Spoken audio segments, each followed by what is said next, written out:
Creamer Media in Johannesburg. This is the Real Economy Report. Recently, local missile and unmanned air vehicle company Denel Dynamics hosted its 2012 Young Achievers Award presentations. Keith Campbell was there. Denel Dynamics supports maths and science Saturday schools at 2 high schools in disadvantaged areas, funds bursaries for university students, and has its own internship program. It is from these groups that the Young Achievers came. Company CEO Jan Wessels tells us why Denel Dynamics does these things. Now, Denel Dynamics, being the missile and UAV company of South Africa, is actually a unique hybrid between high technology research and development capability, which is a center of excellence, and a traditional factory, if I may use that term.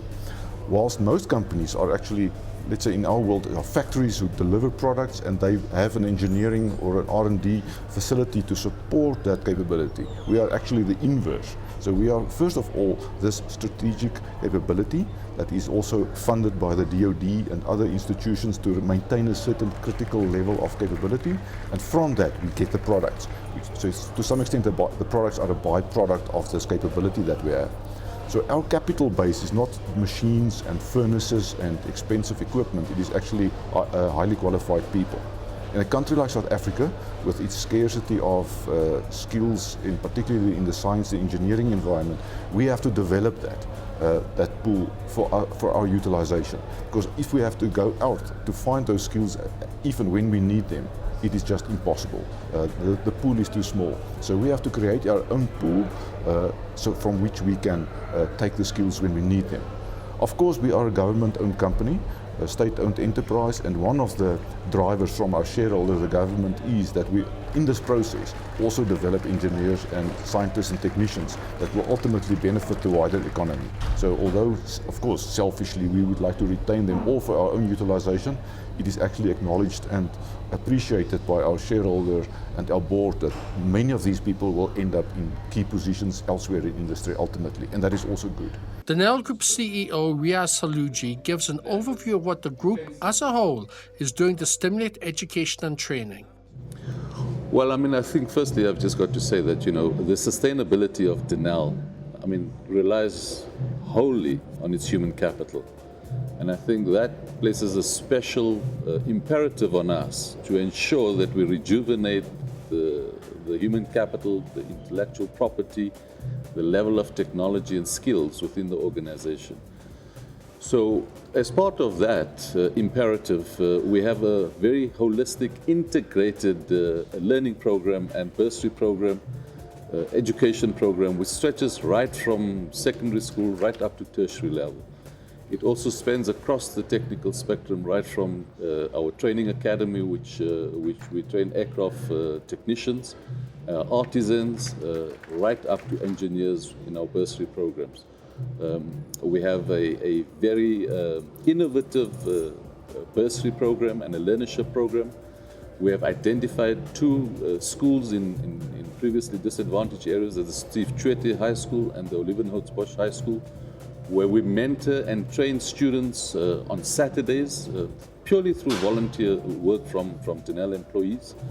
And it has been extremely successful. Those students who have been identified for the program have done exceptionally well, for example, in matric this last year.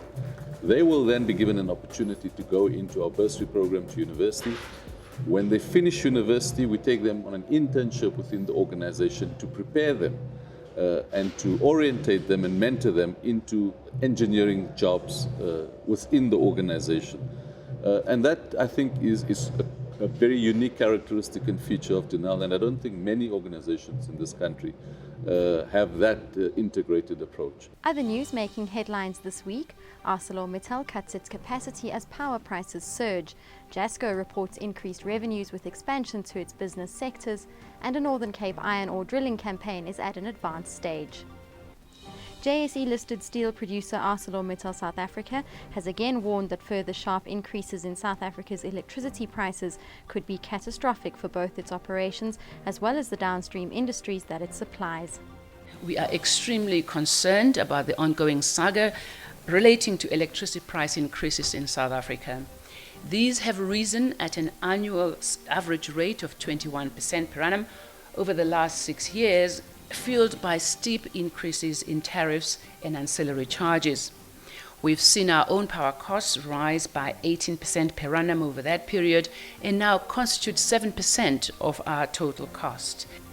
Over and above the absolute level of electricity tariffs, what has been extremely problematic for large users has been the speed with which these price increases have been passed down.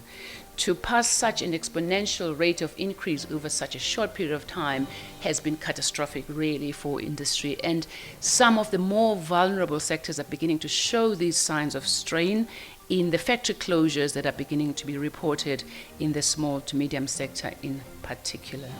JSE-listed Jasco has reported an 11.8% rise in revenue during the 6 months to December, mostly owing to market share growth within its 3 newly reconstructed vertical businesses. Revenue's up 12% from 493 to 552, and this is largely on the back of market share. We said we were going to do that, and we've done that. In ICT, enterprise or the corporate South African market, we see as very flat because corporate spend, they're hesitating to spend a lot in technical upgrades. But in the carrier space, because of the advent of 4G and LTE and the growth there, I think we're going to see some spend and we're going to benefit from that.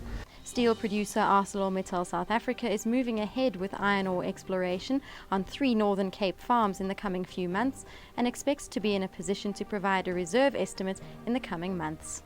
We also have been exploring a small or 3 small farms in the Northern Cape, which we would be looking to mine for our own account. And that actually was the primary way by which we're going to replace Thabazimbi, was through our own integrated mining venture in the Northern Cape. That is progressing. We've now received the necessary Section 11 from the Department of Mineral Resources, and so we're now going towards the last lot of exploration drilling to prove the resource before applying for a mining right on that one. So that basically we would have a sufficient basket of iron ores to fulfill production requirements. That's Creamer Media's Real Economy Report. Join us again next week for more news and insight into South Africa's real economy.